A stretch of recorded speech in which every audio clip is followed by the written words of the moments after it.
Hi friends, welcome to the లాటాలర్ YouTube channel. GPA అనేది GPA మీద ఎవరి పేరు మీద అయినా పెట్టి జీపీఏ చేసి ఫారెన్లో ఉంటూ ఇక్కడ స్థలాలు పొలాలు అమ్మితే అప్పుడు వారి యొక్క జీపీఏ చేసిన వ్యక్తి ఎవరికైతే జీపీఏ చేశాడో ఆ జీపీఏ చేసిన వ్యక్తి ద్వారా జీపీఏ చేయించుకున్న వ్యక్తి ద్వారా అతను గారు మరణిస్తే ఆ జీపీఏ చేసిన ప్రాపర్టీ ఆ జీపీఏ చేసిన వ్యక్తికి వారసులు ఉంటాయి.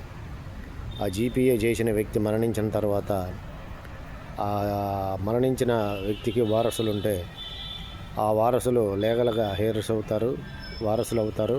జీపీఏ చేసిన వ్యక్తికి పిల్లల వారు ఉంటే వాళ్ళే లీగల్గా వారసులు అవుతారు ఆ పొలానికి, స్థలాలకి.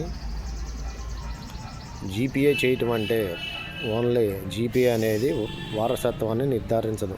జీపీఏ చేసినంత మాత్రాన ఎవరి పేరునైతే జీపీఏ చేశారో వాళ్ళు జీపీఏ చేయించుకున్నంత మాత్రాన అది వారసత్వం కాదు.